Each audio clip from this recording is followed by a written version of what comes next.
बिस्मिल्लाहिर्रहमानिर्रहीम। अस्सलाम वालेकुम। Welcome to my YouTube channel maths with Afsha. Class 8 हम कर रहे हैं एक्सरसाइज 13B के फर्स्ट 15 क्वेश्चंस मैं अपनी वीडियो में अपलोड कर चुकी हूँ। हमारे चैनल पे जाके इन क्वेश्चन से रिलेटेड लेक्चर ले सकते हैं।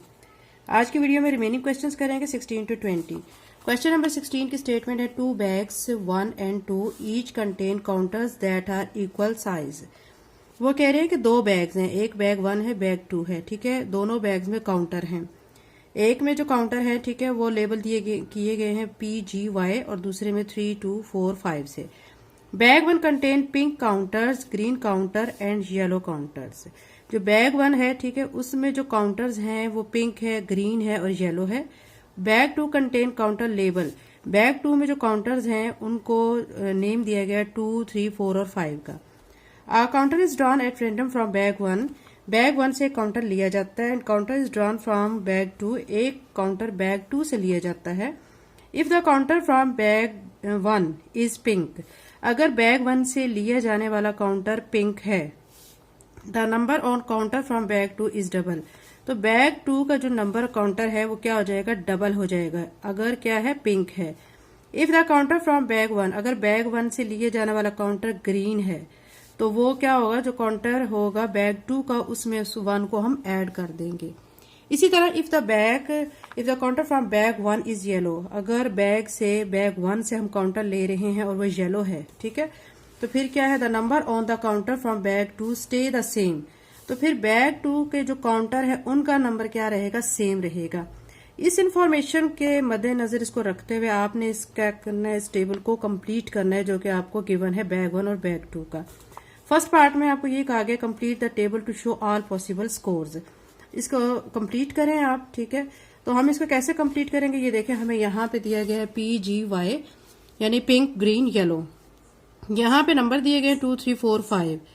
अब वो कह रहे हैं कि अगर हमारा पिंक वाला केस आता है तो हमने क्या करना है, जो नंबर इधर वाले जो नंबर्स हैं उसको क्या कर देना है। देखिए यहाँ ऊपर स्टेटमेंट में देखें, यहाँ आपको बताया गया है, आपने अगर पिंक का केस है तो उसमें क्या करना है, काउंटर वाले जो बैग 2 के जो नंबर है उनको डबल कर देना है।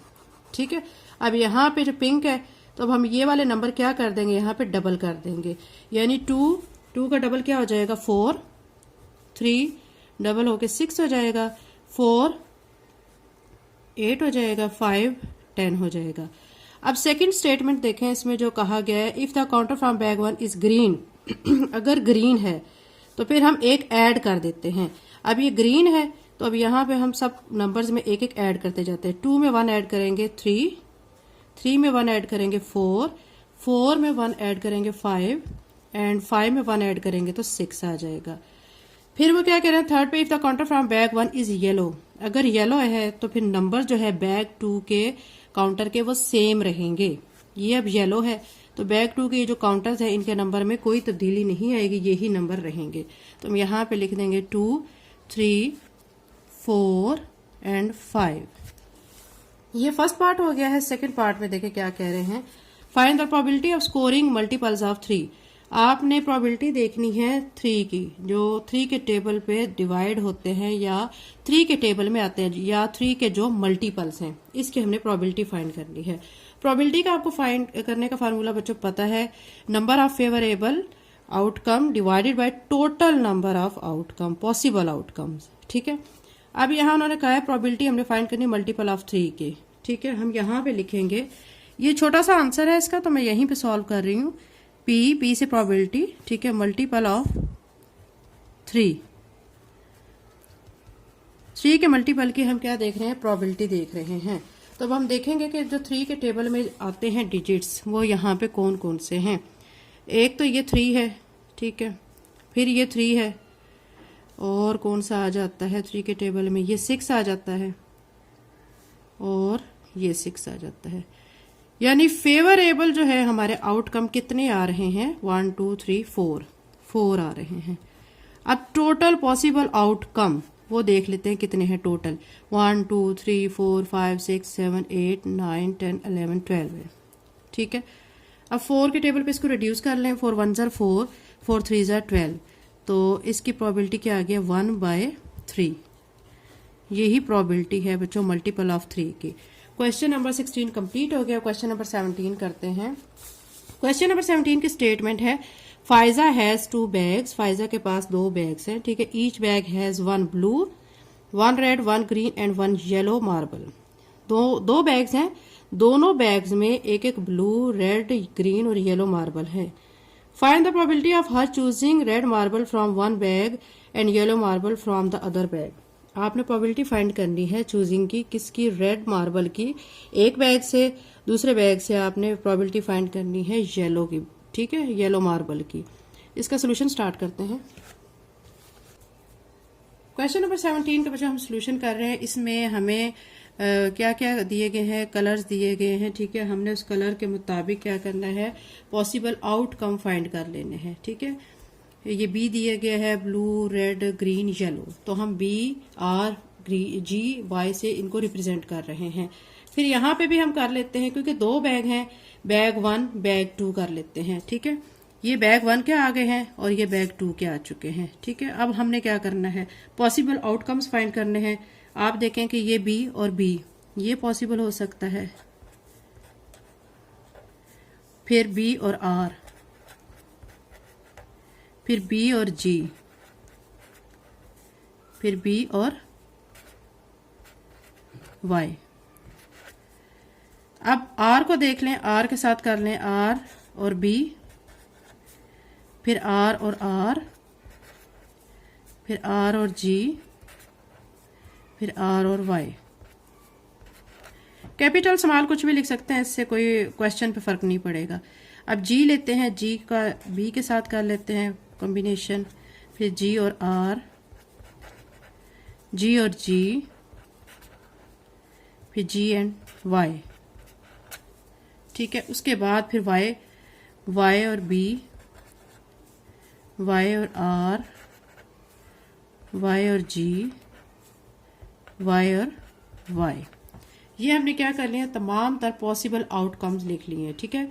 जो बैग 1 और बैग 2 में जो मार्बल थे, ब्लू, रेड, ग्रीन और येलो के, हमने तमाम दोनों बैग्स के मार्बल के पॉसिबल आउटकम्स निकाल लिए हैं। अब हमें क्वेश्चन में उन्होंने कहा है कि आपने प्रोबेबिलिटी फाइंड करनी है कि वो चूज करती है रेड मार्बल को एक बैग से और दूसरे बैग से वो येलो मार्बल को चूज करती है। तो इसकी प्रोबेबिलिटी हमने फाइंड करनी है। तो प्रोबेबिलिटी का फार्मूला बच्चों आपको पता है क्या होता है। प्रोबेबिलिटी लिख के आपने लिखना है number of favourable outcomes divided by total number of possible outcomes। अब हमने प्रोबेबिलिटी फाइंड करनी है, ठीक है, रेड और येलो की। तो अब हम यहाँ पे लिखेंगे P, probability of red, Y, ठीक है। अब हम देख लेते हैं जो हमने पॉसिबल आउटकम निकाले हैं उसमें रेड और वाई कितने हैं। यहाँ पे देखेंगे, अब हम गौर करेंगे तो हमें एक ये मिलेगा, रेड और वाई, येलो, रेड और येलो, ठीक है, एक ये मिल गया है। और देखते हैं, और यहाँ से ये मिल रहा है, येलो रेड, ये मिल रहा है, यानी 2 हमें मिल रहे हैं, ठीक है। और टोटल हमारे जो पॉसिबल आउटकम्स हैं, फेवरेबल हमें 2 मिल चुके हैं आउटकम, और जो टोटल पॉसिबल आउटकम है वो काउंट कर लें कितने हैं, 1 2 3 4 5 6 7 8 9 10 11 12 13 14 15 16।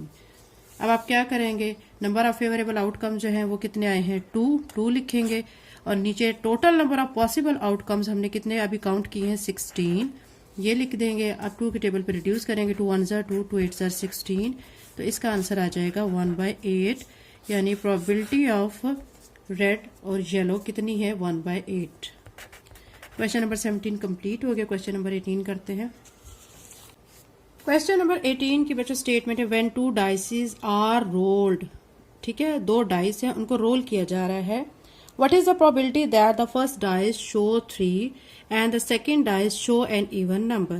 यानी वो कह रहे हैं 2 डाइस है, उनको रोल कर रहे हैं, तो आपने प्रोबेबिलिटी फाइंड करनी है कि फर्स्ट जो डाइस है, ठीक है, वो 3 उसका नंबर आता है, और जो सेकंड डाइस है वो शो करता है इवन नंबर, ठीक है। इवन में कौन कौन से आ जाते हैं, 2 4 6, ठीक है।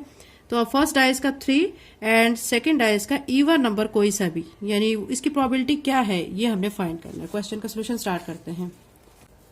क्वेश्चन नंबर 18 के सोल्यूशन में बच्चों हमने क्या करना है, डाइस के लिए ये मैंने इस तरह पॉसिबल आउटकम निकालने के लिए स्केच बना लिए है। तो अब आपने यहाँ पे 1 2 3 4 5 6 यहाँ पे डाइस 1 के आपने नंबर लिख लेने हैं, यहाँ डाइस 2 के नंबर लिख लेने हैं, ठीक है। अब हम पॉसिबल आउटकम निकाल लेते हैं। ये 1 और 1 है तो यहाँ 1 1 1 और 2 1 और 3 1 और 4 1 5 1 6। अब 2 ले लेते हैं, 2 के इसी तरह पॉसिबल आउटकम निकालते हैं। 2 1 2 2 2 3 2 4 2 5 2 6। 3 के निकाल लेते हैं। 3 1 3 2 3 3 3 4 3 5 3 6। 4 के 4 1 4 2 4 3 4 4 4 5 4 6, ठीक है। अब इसी तरह 5 के निकाल लेते हैं। 5 1 5 2 5 3 5 4 5 6 5 5 6, ठीक है। ये 5 5 है। अब 6 का 6 1 6 2 6 3 6 4 6 5 6 6। ये हमने तमाम जो है पॉसिबल आउटकम निकाल लिए हैं, ठीक है। उसके बाद हमें प्रोबेबिलिटी फाइंड करनी है। प्रोबेबिलिटी फाइंड क्या करनी है कि 3 आना चाहिए डाइस 1 का और सेकंड डाइस का हमारा इवन नंबर आना चाहिए, ठीक है। अब हमने प्रोबेबिलिटी फाइंड करने के लिए हम यहाँ पे लिखेंगे प्रोबेबिलिटी, ठीक है। फार्मूला लिखेंगे number of favourable outcomes divided by total number of possible outcomes, ठीक है। ये आपने फार्मूला लिख लिया है। अब प्रोबेबिलिटी हमने किसकी फाइंड करनी है, प्रोबेबिलिटी हमने फाइंड करनी है 3 एंड इवन नंबर, ये हमने प्रोबेबिलिटी फाइंड करनी है। अब हम फेवरेबल आप देखते हैं कि फेवरेबल हमारे आउटकम कितने आ रहे हैं, कि यानी 3 होना चाहिए फर्स्ट डाइस का और सेकंड डाइस का इवन नंबर होना चाहिए, ठीक है। अब यहां से हम देख लेते हैं, एक तो ये आ रहा है 3 फर्स्ट डाइस का और सेकंड डाइस का इवन नंबर 2 आ रहा है। एक इसको सर्कल कर लेते हैं। फिर देखें ये 3 और 4, ये 4 इवन नंबर है ना, ठीक है। और 3 जो है फर्स्ट डाइस का और सेकंड डाइस का इवन नंबर, और 3 और 6 इसके अलावा और कोई नहीं है, क्योंकि 3 हमने देखना था फर्स्ट डाइस का 3 होना चाहिए और सेकंड डाइस का इवन नंबर होना चाहिए। तो 3 की लाइन तो यही है ना, इसमें देखें 3 आ रहा है फर्स्ट पे, लेकिन 1 जो है इवन नंबर नहीं है। इसको नहीं लेंगे, इसको भी नहीं लेंगे, इसको भी नहीं लेंगे, तो हमारे पास 3 2 3 4 3 6 आ चुके हैं। यानी टोटल जो है नंबर ऑफ पॉसिबल आउटकम वो बन रहे हैं यहाँ पे काउंट करके 36। इनको काउंट करें ना तो ये 36 बन रहे हैं, ठीक है। और जो फेवरेबल आउटकम है वो हमारे 3 आए हैं, 1 2 3। तो अब हम यहाँ पे लिख लेते हैं नंबर ऑफ फेवरेबल आउटकम 3 है और टोटल नंबर ऑफ जो है पॉसिबल आउटकम वो 36 है। 3 के टेबल पे डिवाइड कर लेते हैं। 3 1 3 3 1 3 3 2 6। तो इसकी प्रोबेबिलिटी कितनी बन जाएगी, 1/12। ये बच्चों हमारा इस क्वेश्चन का आंसर आ गया है। क्वेश्चन नंबर 18 कंप्लीट हो गया। क्वेश्चन नंबर 19 करते हैं। एक्सरसाइज 13B का क्वेश्चन नंबर 19 है। A paper bag contain red sweets, एक बैग है पेपर बैग है, ठीक है। उसमें 5 रेड स्वीट्स हैं, 7 ग्रीन है और 8 ब्लू हैं। If sweet is selected are random from bag, अगर हम एक स्वीट बैग से सिलेक्ट कर लेते हैं, find the probability that the sweet is red और ब्लू। तो आपने प्रोबेबिलिटी फाइंड करनी है कि वो रेड या ब्लू, ये प्रोबेबिलिटी उसकी फाइंड करनी है। सोल्यूशन करते हैं। क्वेश्चन नंबर 19 के सोल्यूशन में पहले हम लिख लेते हैं कि जो रेड कलर की हैं, ठीक है, ग्रीन ब्लू ये तमाम कलर्स की जो स्वीट्स हैं वो लिख लेते हैं। पहले लिखेंगे रेड, रेड कलर की कितनी स्वीट्स हैं, 5। फिर उसके बाद ग्रीन कलर की, ग्रीन कितनी स्वीट्स हैं, 7। और फिर हमने देखना है कि ब्लू जो है वो हमें कितनी दी गई है, वो 8 दी गई हैं।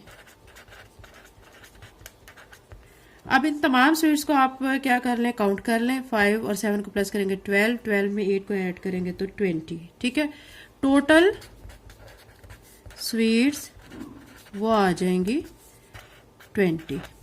अब हमने प्रोबेबिलिटी फाइंड करनी है। प्रोबेबिलिटी फाइंड करनी है रेड एंड ब्लू स्वीट की। ठीक है, यहां पे लिखेंगे प्रोबेबिलिटी, यहां पे आप लिखेंगे number of favourable outcomes divided by total number of possible outcomes। ठीक है, अब ये आपका फार्मूला हो गया है। अब आपने प्रोबेबिलिटी किसकी फाइंड करनी है, रेड एंड ब्लू स्वीट्स की। तो अब यहां पे लिखेंगे probability red and blue sweets, इनकी हमने प्रोबेबिलिटी फाइंड करनी है। अब हम देखते हैं कि हमारे रेड और ब्लू कितनी स्वीट्स हैं। रेड हमारे पास है 5, ब्लू है हमारे पास 8। तो हम 5 और 8 को ऐड कर लेंगे। 5 और 8 को ऐड करेंगे तो कितनी बन जाएंगी, 13। तो यहाँ पे लिखेंगे 13 डिवाइडेड बाय टोटल हमने स्वीट्स काउंट की थी वो कितनी थी, 20। तो अब ये एक दूसरे से कट नहीं हो सकते, रिड्यूस भी नहीं कर सकते। ठीक है, तो ये हमारी प्रोबेबिलिटी आ जाएगी। ये क्वेश्चन नंबर 19 कंप्लीट हो गया। क्वेश्चन नंबर 20 करते हैं। एक्सरसाइज 13B का क्वेश्चन नंबर 20 जो कि लास्ट क्वेश्चन है। In a herd of 30 cattle there are 8 cows coloured, यानी 30 कैटल्स हैं। ठीक है, उसमें 8 काउज जो है उनका कलर ब्लैक है, 12 जो कलर्स है, 12 का जो है वाइट कलर है, और 7 जो है विद नो हॉर्न्स, जिनके सींग नहीं है। फाइंड द प्रोबेबिलिटी दैट, आपने प्रोबेबिलिटी फाइंड करनी है। आपको 3 पार्ट दिए गए हैं। काउ इज कलर्ड व्हाइट और ब्लैक, वो जो काउ है जिसका व्हाइट और ब्लैक कलर है उसकी प्रोबेबिलिटी। काउ एज हॉर्न, जिसके हॉर्न्स है, सींग्स है, उसकी probability. Cow is different colour than white और ब्लैक, व्हाइट और ब्लैक कलर से डिफरेंट जो कलर है उसकी प्रोबेबिलिटी फाइंड करनी है। फर्स्ट पे हम ये फाइंड करते हैं, काउ इज कलर्ड व्हाइट और ब्लैक, इसकी प्रोबेबिलिटी फाइंड करते हैं। क्वेश्चन नंबर 20 के सोल्यूशन में बच्चों पहले हम लिख लेंगे कि जो ब्लैक काउज हैं, ठीक है, वो कितनी हैं, वो लिख लेते हैं। ब्लैक काउज टोटल है वो 8। ठीक है, और इसी तरह फिर व्हाइट काउज वो लिख लेते हैं। व्हाइट काउज हैं 12, टोटल ब्लैक बी से रिप्रेजेंट कर लेते हैं और व्हाइट को W से। ठीक है, total B and W cows कितनी हो जाएंगी, 20। 8 में 12 को ऐड करेंगे तो 20 आ जाएगा। फिर अब हमने क्या करना है, फर्स्ट प्रोबेबिलिटी फाइंड करनी है व्हाइट और ब्लैक की। ठीक है, अब यहां पे हम लिखेंगे प्रोबेबिलिटी को P से रिप्रेजेंट कर लेते हैं। तो अब यहां पे लिखते हैं W और ब्लैक। ठीक है, हमने इसकी क्या करनी है, प्रोबेबिलिटी फाइंड करनी है।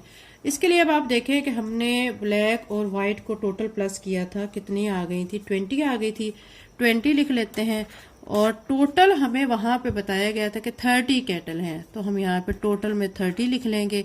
एक जीरो इस जीरो से काट देंगे तो बाकी बचेगा 2/3।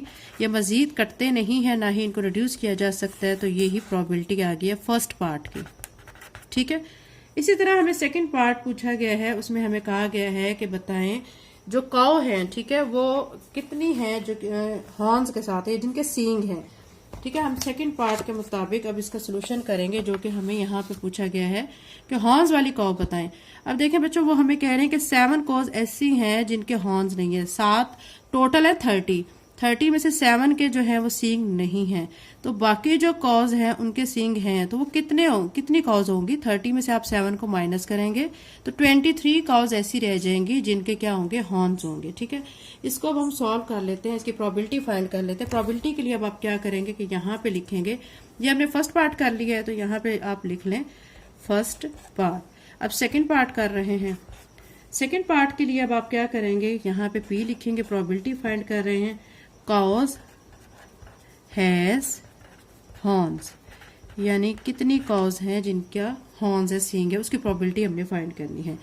अभी मैंने आपको बताया था कि टोटल है 30, 7 है जिनके हॉर्न्स नहीं है, ठीक है। 30 में से 7 माइनस किया 23, तो यहाँ पे लिखेंगे 23, और टोटल कितनी है 30, ये लिख लेते हैं। और आप देखें कि इनकी कटिंग नहीं हो सकती, ठीक है। ये है सारा क्या है, ऑड नंबर, और ये इवन नंबर है, अपोजिट नंबर है, तो इनकी कटिंग नहीं कर सकते। तो यही हमारी क्या आ गई है, प्रोबेबिलिटी आ गई है। इसी तरह अब हमें थर्ड पार्ट पूछा गया है कि आपने बताना है, इसमें देखें, cow is of different colour than white और ब्लैक। व्हाइट और ब्लैक काउ के कलर के अलावा बाकी जो डिफरेंट कलर है उसकी आपने क्या करना है, प्रोबेबिलिटी फाइंड करनी है। उसकी प्रोबेबिलिटी के लिए अब हम क्या करेंगे, यहाँ थर्ड पार्ट यहाँ पे लिख लेते हैं, थर्ड पार्ट, ठीक है। प्रोबेबिलिटी फाइंड कर रहे हैं। प्रोबेबिलिटी हमने फाइंड करनी है डिफरेंट कलर,